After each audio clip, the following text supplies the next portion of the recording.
So I want to make a political point about how pathetic and ineffectual the Democratic Party is.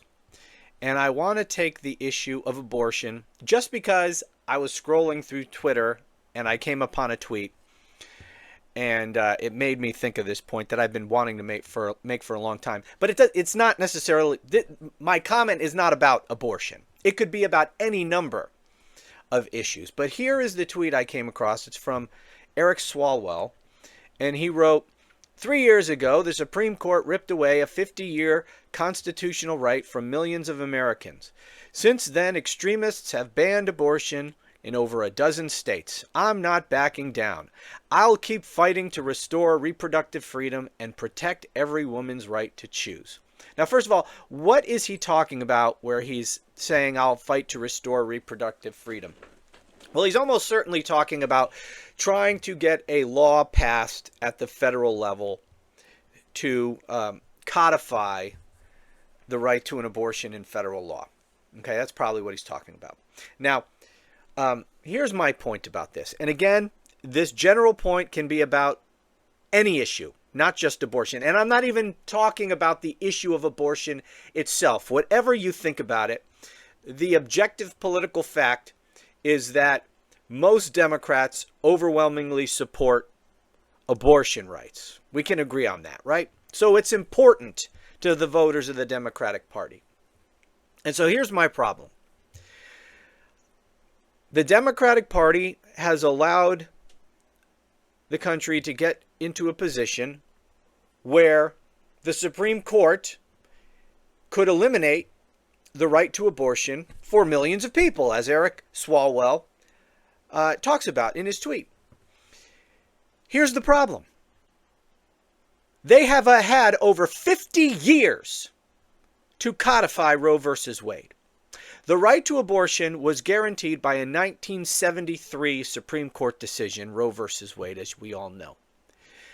That was a divided Supreme Court, and the Supreme Court has been closely divided on that issue since 1973. There was never a large, enduring majority of the Supreme Court that supported that decision. And ever since that decision, it has been the stated goal of the Republican Party to get that decision overturned. And it has been a widely held belief among conservative jurists that that case was wrongly decided. Regardless of what you think about that case. I'm laying out for you objective facts. It was never a strongly established precedent that had widespread judicial acceptance. Okay?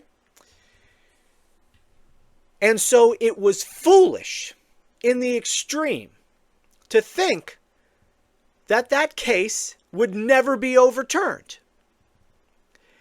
And given all that, it was again foolish in the extreme for the Democratic Party never to even attempt to codify the central holding of Roe versus Wade in federal law. And they have had many opportunities since 1973.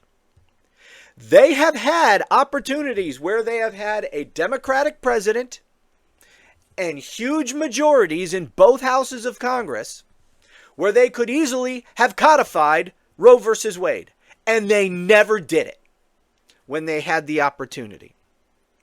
And so they allowed themselves to be in a position where the Supreme Court could overturn that 1973 decision and effectively eliminate the right to abortion from millions of Americans. And that's what has happened. And it didn't have to happen.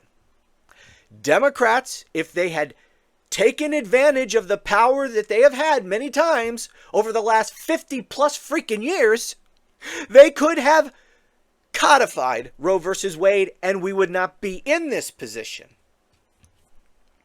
And again, my comment here could easily be applied to a number of other issues where Democrats have done nothing when they have had the power to do it. Lots of issues. I'm sure you can rattle off a whole list of issues. The point is, when you have the political power and the opportunity to enact your agenda, you take advantage of it when you have it. And don't be an idiot and assume that what is always will be. And pay attention to what your opponent is saying. What amazes me is that so many Democrats were shocked when Roe versus Wade was overruled. Why the hell would you be shocked? Republicans have been trying to overrule it since it was decided. And again, there was never a strong, enduring majority of judges in this country or the legal community who thought that that was the right decision in 1973. So this was always a decision that was vulnerable to being overruled. And just because it was, I mean, I don't know, you really were betting everything on stare decisis? This idea? And it's not a rule. It's not a law. It's not in the Constitution. Stare decisis being the judicial principle that prior decisions should be allowed to stand. It's sort of a guideline. Generally speaking, a court should be very hesitant to overrule a prior precedent. But again, it's not a rule. And to put everything, the constitutional right of abortion that affects millions of people, to hang that all on stare decisis and think, well, it can never be overruled because it's now a precedent. Courts overrule precedents all the time. They really do. And to think that just this general guideline of stare decisis meant that the right to an abortion would be protected for all time, just fucking stupid and politically incompetent. And this is one of the many reasons why Democrats, are really members of any party, and of course we only have two major parties in this country, stop defending your side all the time. You need to be putting pressure on your side, especially when you win elections and your side has power. You don't get them elected, get power, and then just sit back and say, yay, everything's great now because my side's in power. No, if you want things done, you have to keep up the pressure. Because let me tell you something. The pressure on members of Congress who get elected is to do nothing. Because to do something is to take a stand and make people unhappy. Anytime, especially when it's a controversial topic, you are going to make some people angry, which could risk your reelection. So all of the pressure on members of Congress who get elected to office is to do as little as humanly possible. Which is why so many times they make promises, then they get elected, and then they do nothing. So you have to keep up the pressure when your people get elected. But far too many people just want to cheerlead their side. They get them elected and they think everything's great because now we're in power. Well, what do you think now? For those of you for whom abortion is an important an important issue, what do you think now?